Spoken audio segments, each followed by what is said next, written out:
check with Pillars of Eternity. We're looking for the mining, the smith stuff now. Sure.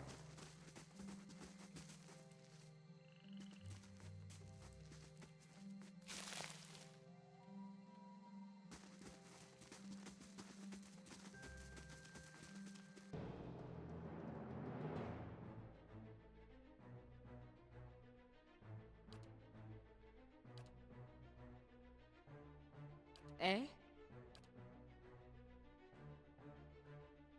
What?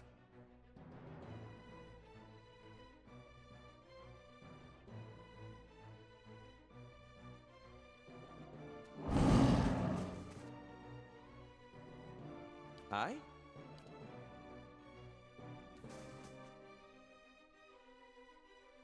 What?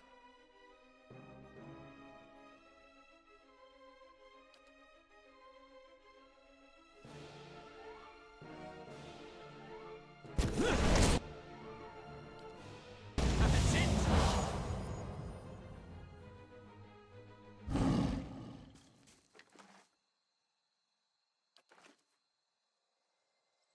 Oh. I remember to do What? the Holy Radiance.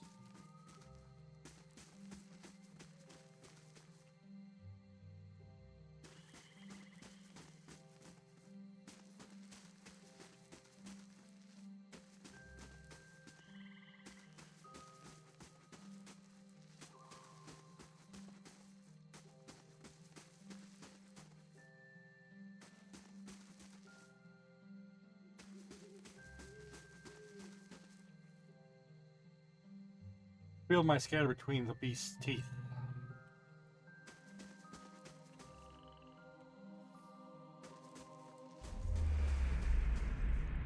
Oh, what is this?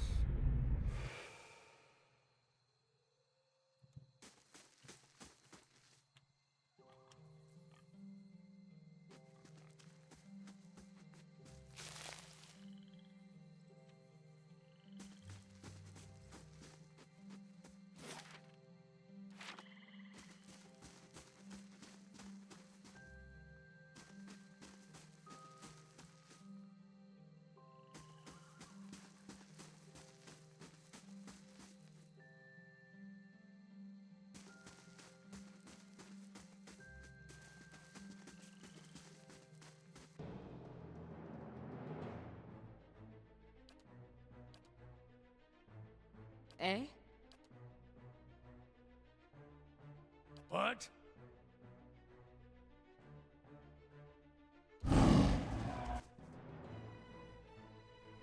Eh?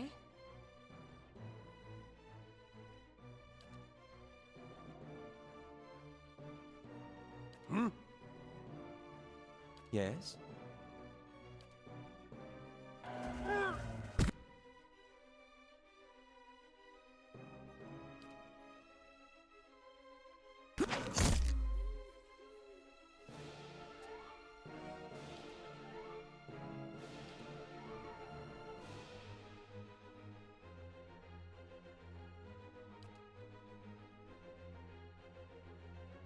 Yes?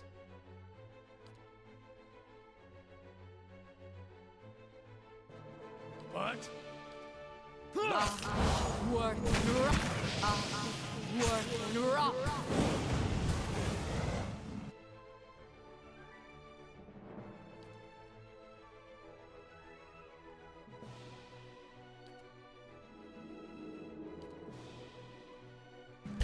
Move.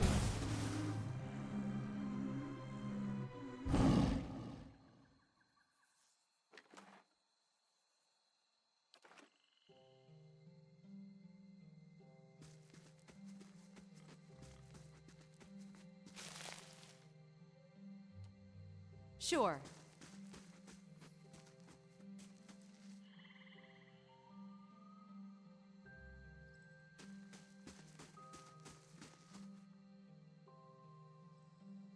Trees and shrubs have grown up around these ancient bones, shrouded in the monument to Gallowayne beneath their leaves.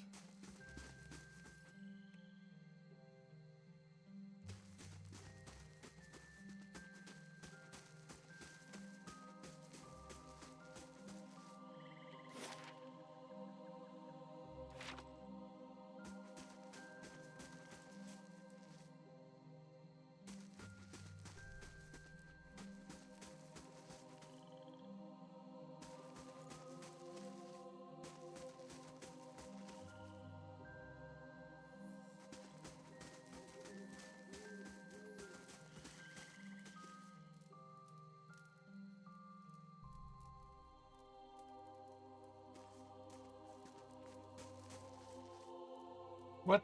Who the blazes, William, you useless bastard? Get her! We'll add her gear to the pile.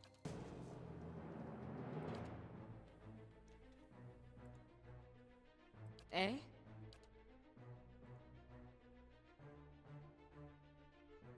How may I help? What?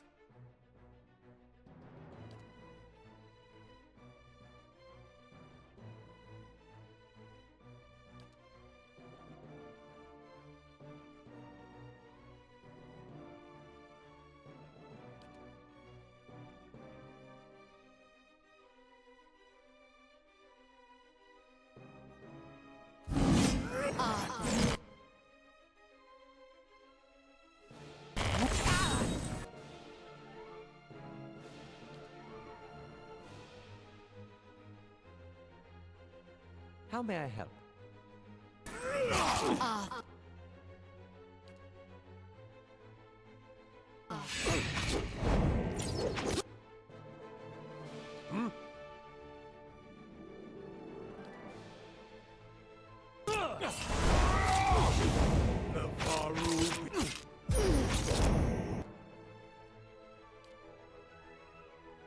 Eh?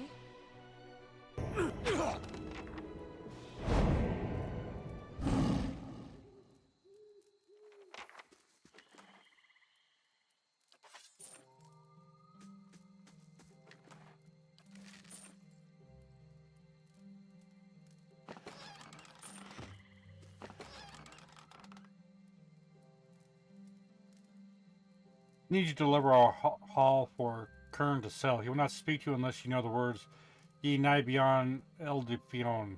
He is found in the gift after dark. Huh.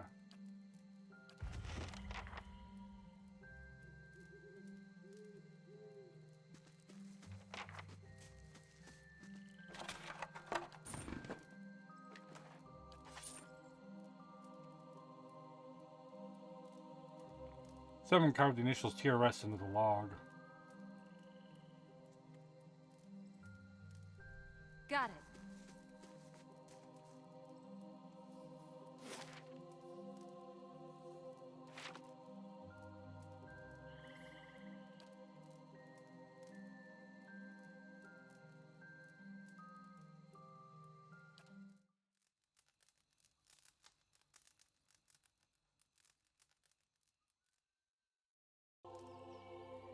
All right.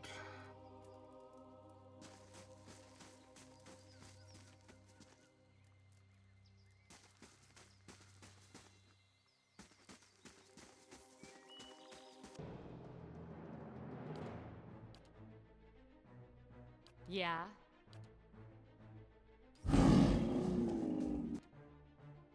Yes?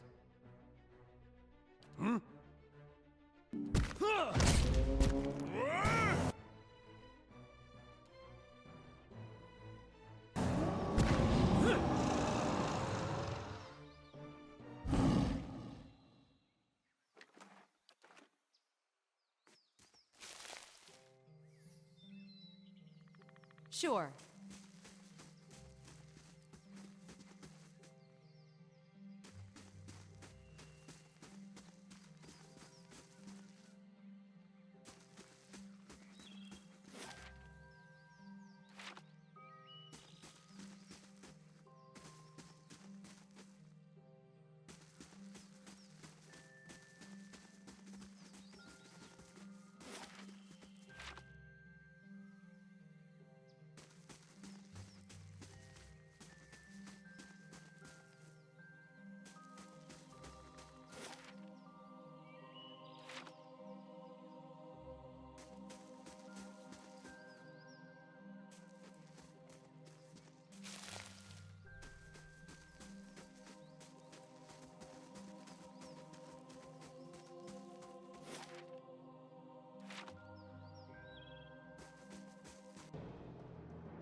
Hmm.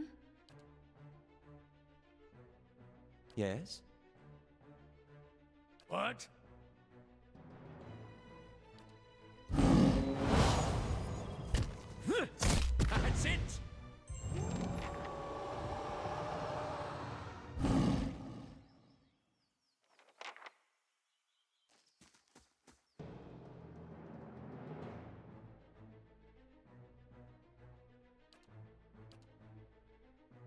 Eh?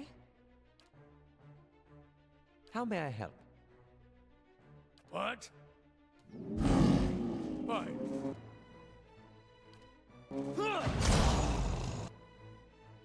Yeah.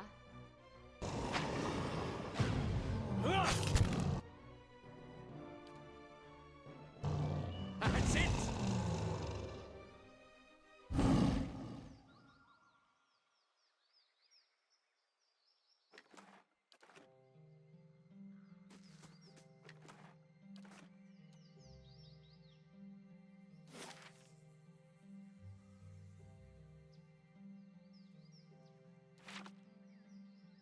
Got it.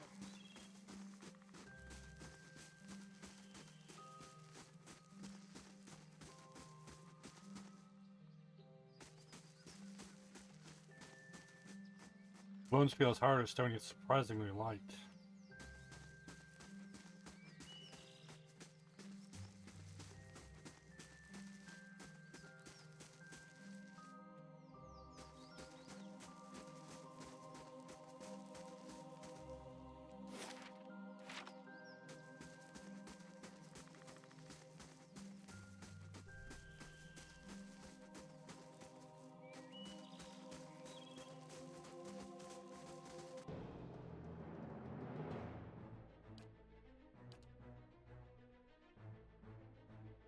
Yeah. I? What? Holy jeez. How may I help?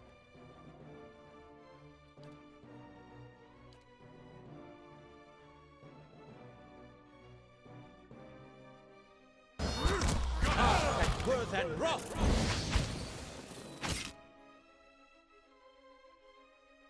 Eh? I?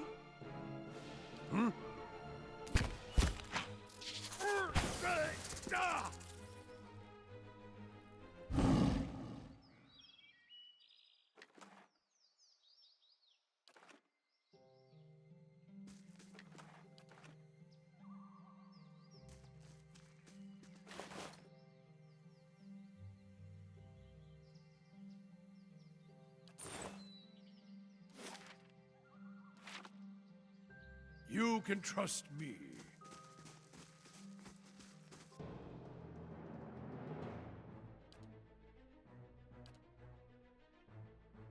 Yeah.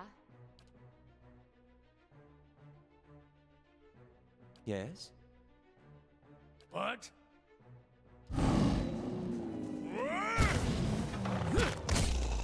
That's it!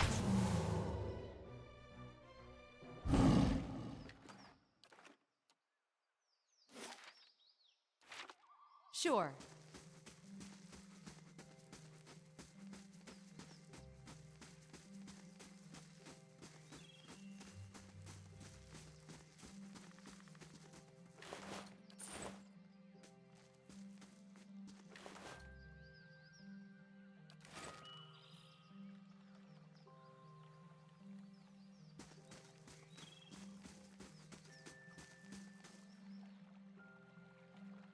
Spare bedrolls laid out in this tent, but there is no other sign of Kith.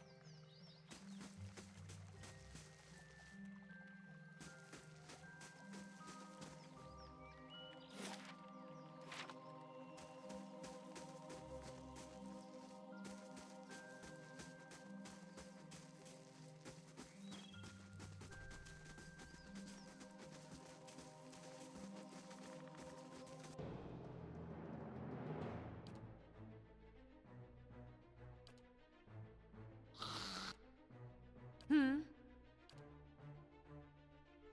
How may I help? What?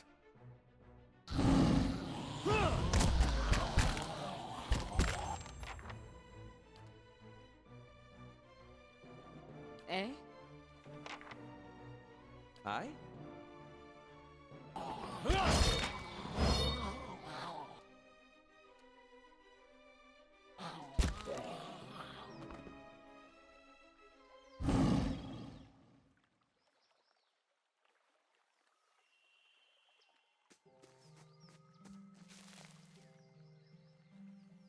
Got it.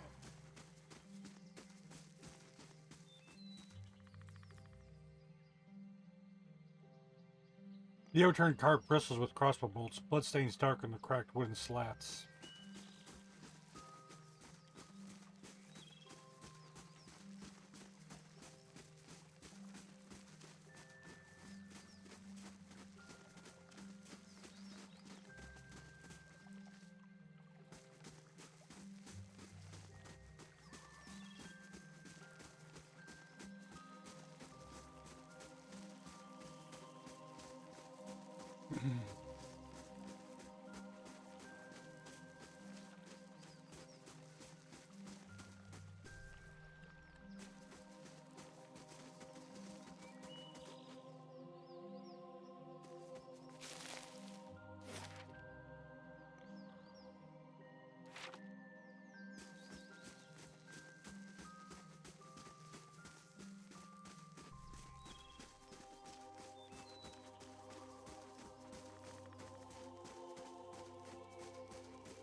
Oh, I had to go.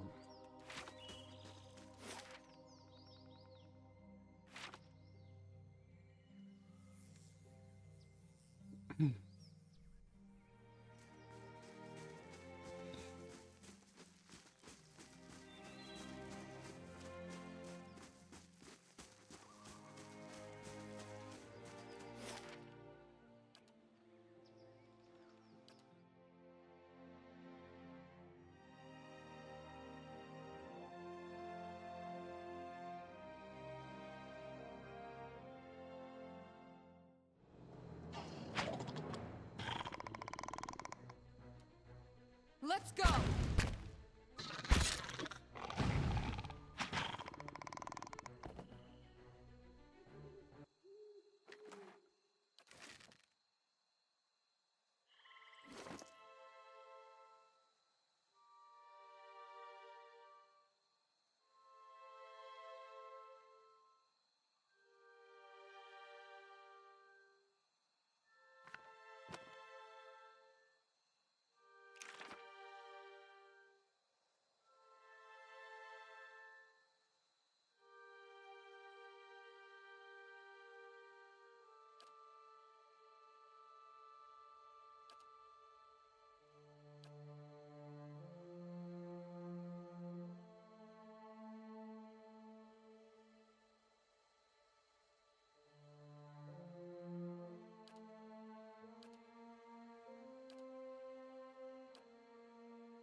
Oh, I have plenty of cotton.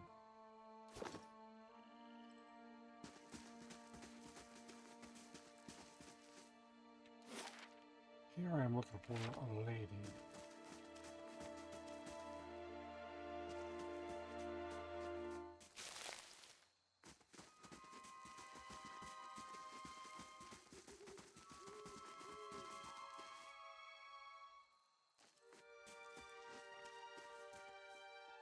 Curse my luck, the woman mutters, kicking her foot into the ground and upturning her codicil. As your approach, her ears twitch and she turns to greet you.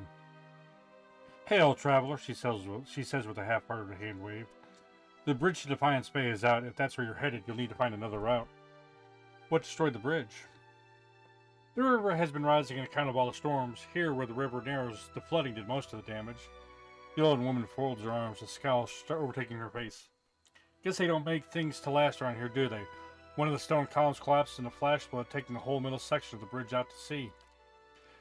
Madmere Bridge was the most direct route from Gilded Vale to Defiance Bay. Merchants and travelers now had to find boat passes or add days of extra travel to loop around the bay. So I started a ferry service, thinking I'd earn some coin and help others cross over to the bay. That was a bigger mistake than the time I allowed a cipher to court me. Mistake? How so?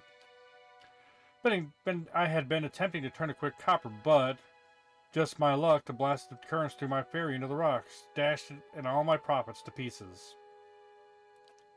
Making matters worse, when I went to prowl ashore to salvage whatever shipping crates didn't sink, paralooters attacked me. She stomps her foot into the ground. The damn brigands had the nerve to attack. I managed to avoid harm, but now they stole them by force. All that's left to my fortune. She eyes you for a long second, her hand cupping her chin. You know, you look like you'd fare better against those looters than little old me. Can I enlist your help? I'll take a look.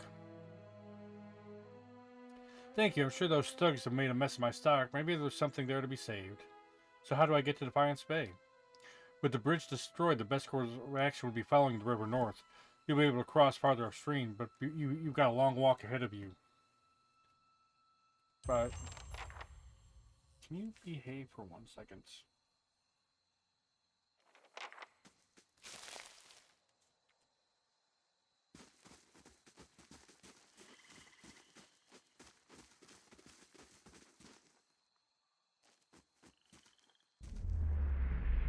As you knew, you feel vibrant history contained in the essence of this man's soul. Voices from his past.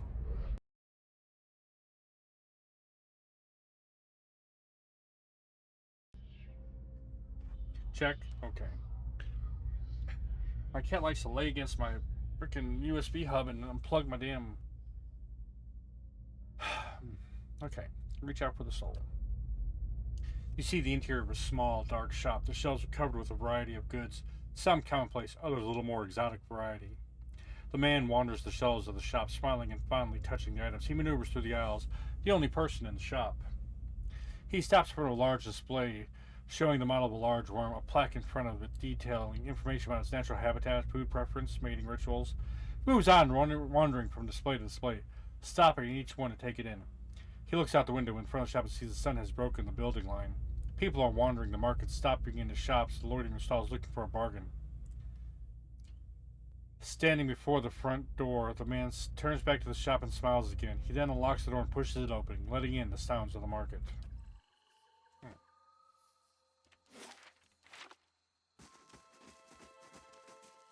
That over there? That'd be the easy way to get to Defiance Bay. Before the floods, anyway.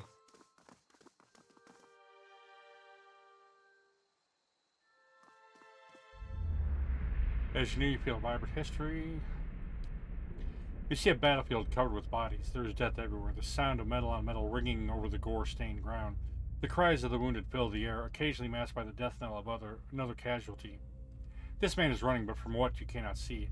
His breath comes in labored gasps. His eyes are wide and terror-filled. As he runs, he wrestles with a blood-spattered tunic. He tears at the fabric as though it burns his skin, his desperation eliciting small, mewling sounds from the back of his throat. His foot catches on an arm sticking out from a pile of bodies. He's trying to maneuver around it, and he spills forward, landing on a fallen soldier, looking into the dead eyes. The mewling increases as he scrabbles backwards, trying to push himself off the body. His hand slips on blood-sticked armor, and he topples to the side, landing on his back. He starts shaking his head, cheeks wet with terrified tears. He pushes himself to his knees as he surveys the field, eyes wide, breathing so quickly he's almost hyperventilating. Stumbling back into motion, his hands return to the tunic, eyes swiftly swinging wildly about, surveying the carnage around him. His frantic fingers finally tear the tunic from his chest, and he throws it to the ground. The sound of battle still echoing in his ears as he pleads. So his past soul was a coward. You both.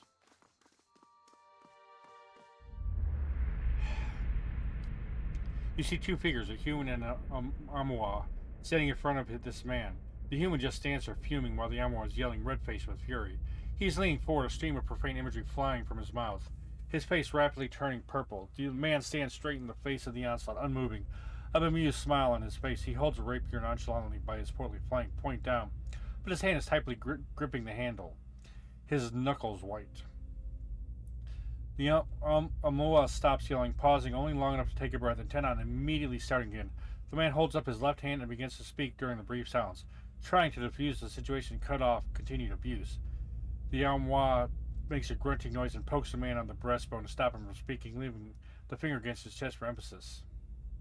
The man with the rapier tilts his head down, looking at the finger resting against his chest, then looks back at the Amoa without moving his head. The Amoa realizes too late that he just crossed the line. The man grabs his hand, squeezing and twisting it. There's a loud cracking noise, and the Amoa cries out. The man raises his rapier and punches the Amoa, using the handle as added heft. There's a second crack, and the Amoa collapses to the ground, unconscious, blood pouring from his nose. The second stranger looks up from his friend's limp body to see the tip of a rapier already pointing at him, a flat, unfriendly, and serious look on the face at the other end of it.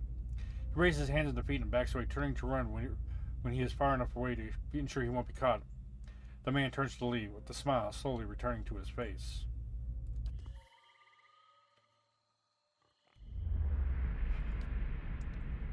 You see a crowd doubled over, sharing bouts of laughter as a mischievous-eyed woman relates a tale of her last adventure involving an unusually self-conscious troll. She has him exactly where she wants him as she throws out the punchline, sending anyone who hasn't already smiling into tears of laughter. She curtsies at the crowd with a flourish and a wicked grin and makes her way to the bar, quickly followed by a legion of eager suitors, each trying to buy her affection with a drink. She turns each of them away, but not only without a smile. She enjoys her drink, content, and starts to scribble down the beginnings of her next performance, laughing at her own jokes. Okay. So, I don't know how many of those I'm going to read, just being honest. I might just pause them and put them on the screen for you guys to read if you want. You can pause the video.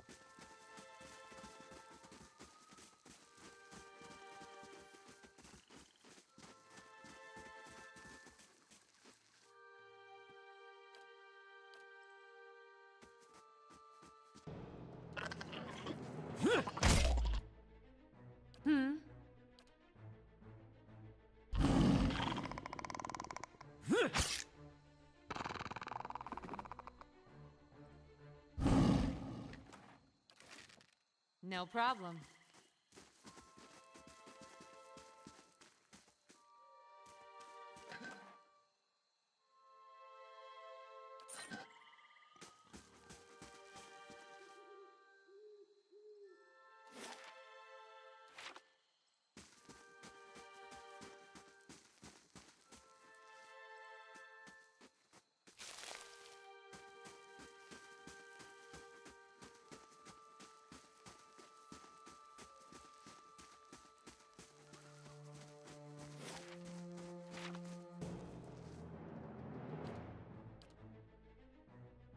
Eh?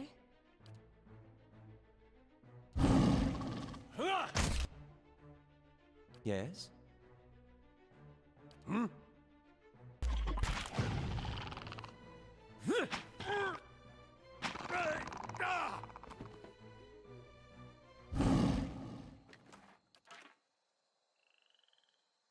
Fine.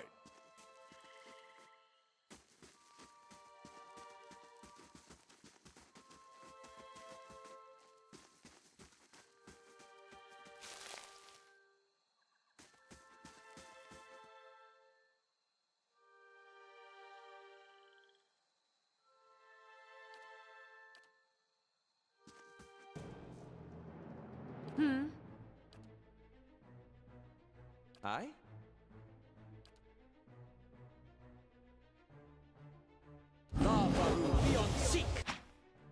What? I?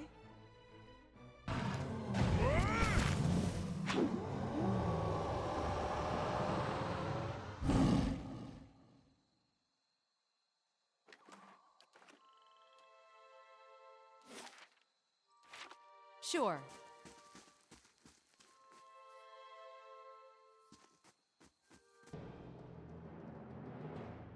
Yeah.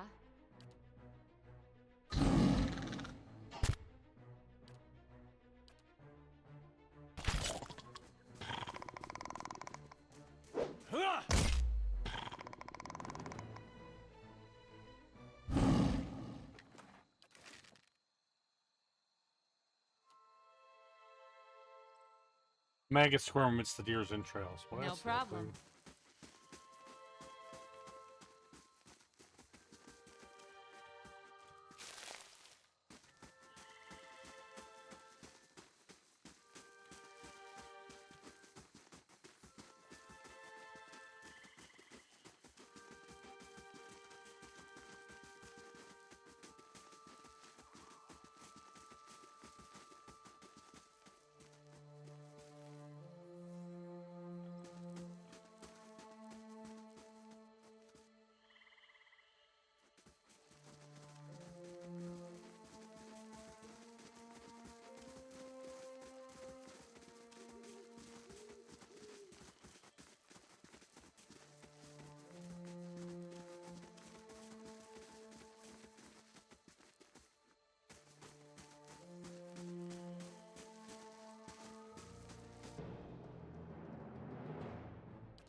Yeah.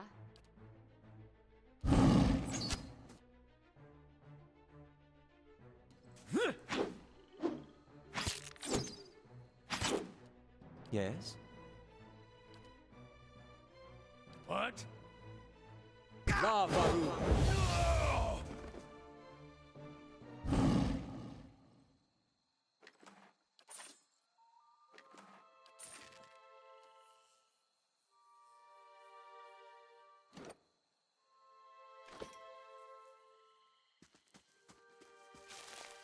Sure.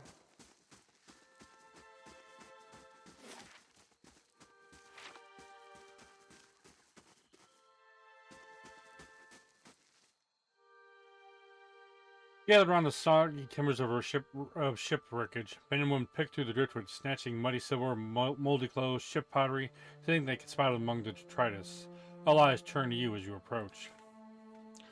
The group trade nervous stares at you until at last a woman in muddy clothes steps forward and speaks. We're Gretel and Taryn. They were just up along the path and we heard fighting. They attacked us. It was a matter of self-defense. You killed them? See Hanward's eyes tear up before she buries her face in her hands.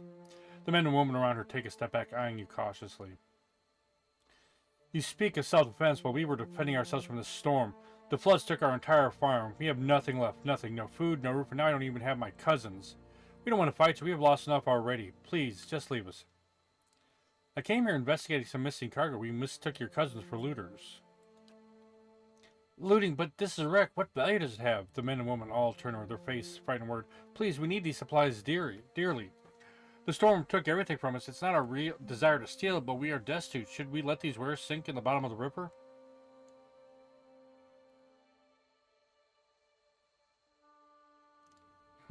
Regardless of need, you are stealing from Peregrine. Perhaps you could tell the merchant found nothing beyond bits of driftwood. From her point of view, it'll be as if the river washed it away. Besides, how much copper will she really make by selling these rotting clothes and soiled wares? I'll see what I can do. Thank you. You are the first turn of good fortune to come our way in a very long time. We don't have much, but take this as a token of our thanks.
basically I'm just going to turn in this quest.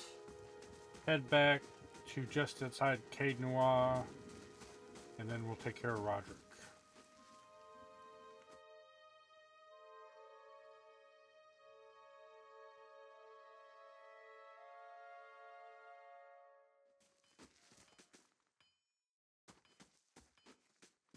Gods keep you. I found that shipment you were waiting on. Why, so you have. This is excellent news. We can finally get back to work and show you real Black Hammer quality. None of these flimsy little swords. Here, I'll give you a taste. He ducks behind the counter and rises with a heavy wooden shield in his hand. Might not have had much in the way of materials to work with, but it's still Black Hammer craftsmanship. You go on and take that.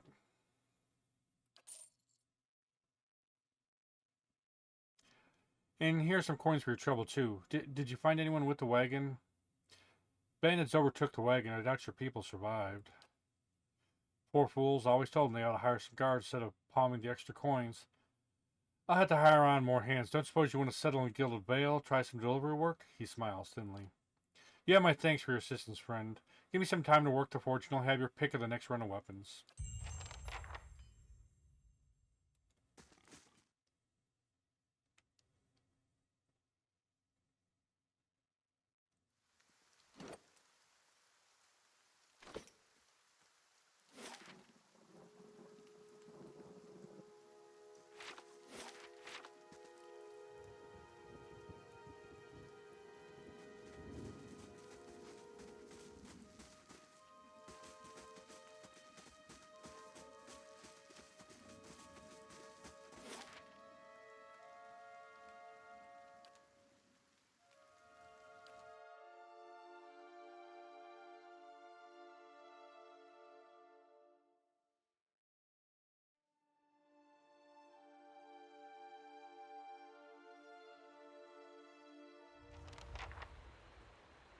Alright, and this is where we're going to stop. I want to thank you guys for watching. Hope you guys have enjoyed this. If you have, you know what to do.